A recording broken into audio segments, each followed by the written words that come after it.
Hey, what's going on? Welcome back to the channel. Jonathan here, the Fishery Addict. Doing something a little bit different here. We're actually getting into aquaponics back here behind the fish room and what's going to eventually be a fish room, greenhouse, aquaponics. I don't know, just something else to play with. So we'll give you guys an update. It's very hot out here today. Heat index is like above 100. It's hot.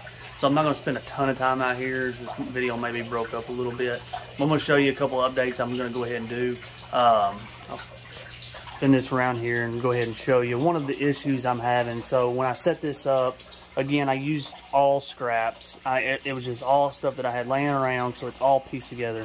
But I had one pump pumping from the IBC tote with the koi in it into here.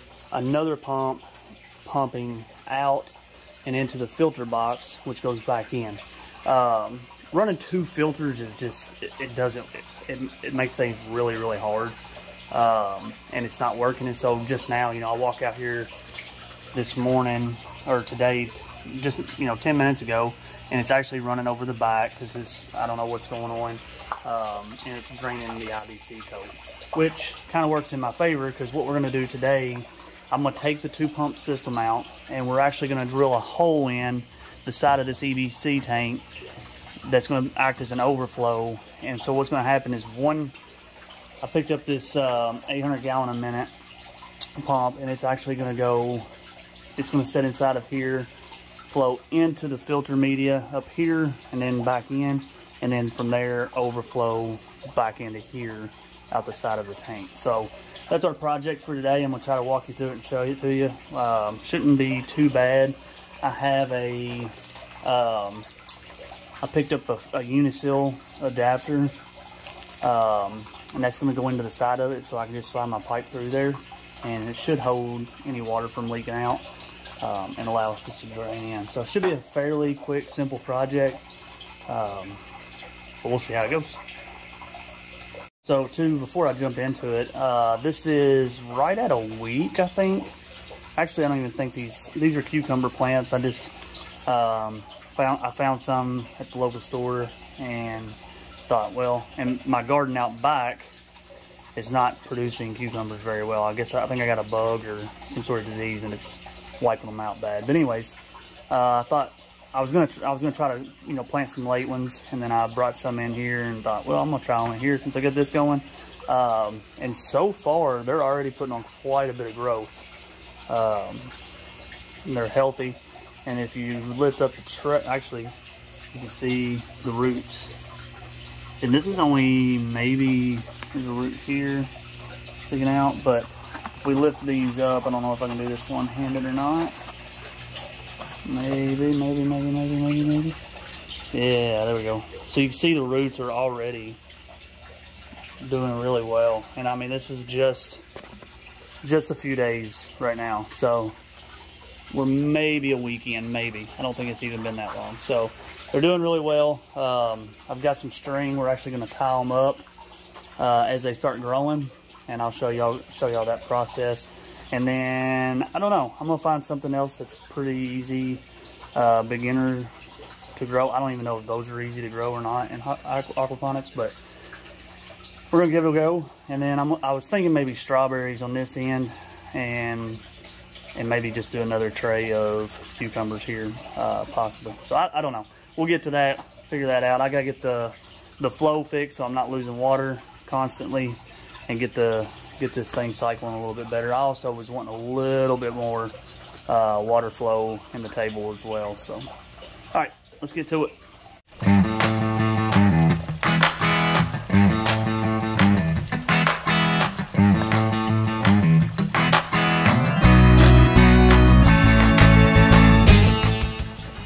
All right, so the first thing I did here was I got my pipe up here, kind of positioned about where it's going to come out at. I'd like to come over this way a little bit more, but there's actually a bar on the IBC tote, and I don't want to have to drill through it. So I'm gonna just move it over. This will work fine. It'll flow back in here.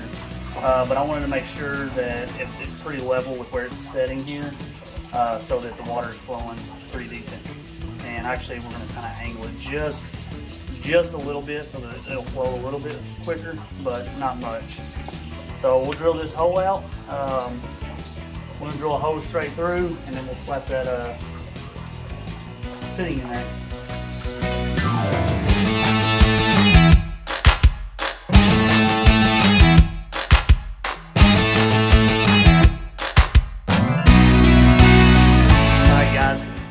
I wasn't kidding, it is hot. I'm absolutely drenched.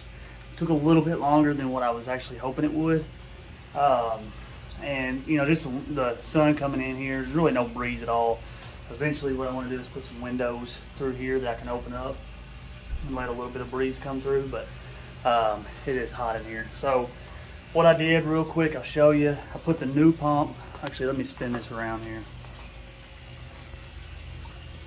Alright, so the new pump is in. It's just a submersible pump down inside there.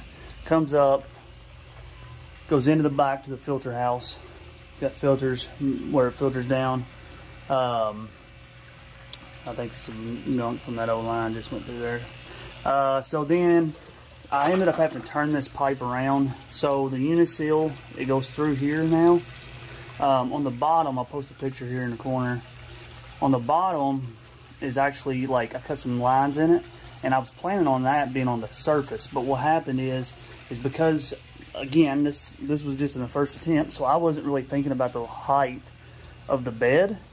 Really, this bed needs to be lowered, which will probably eventually happen at some point.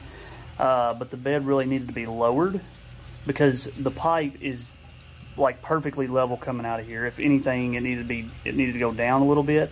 And also the hole coming out is almost too high for the tote. So, stepped on the bottom. I got a mess in here. Anyway, in order for the water level to really get up over where it needs to be, to hit the crack, to hit the cracks that it flows through, it overfills the rest of the IBC tote. So it just didn't work. Unfortunately, but I was able to turn the pipe around. I put a couple extra hoses in there. Just, you know, if the water level does happen to come up, it'll help drain it.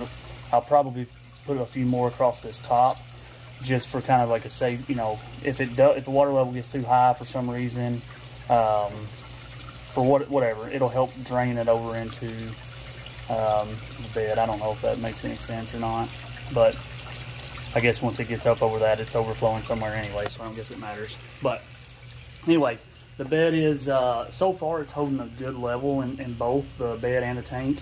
The new pump should be cycling the water through here twice every hour, which is quite a bit more flow than what I had before. I don't even know if I was cycling once per hour. So anyway, that's all I'm doing for the day.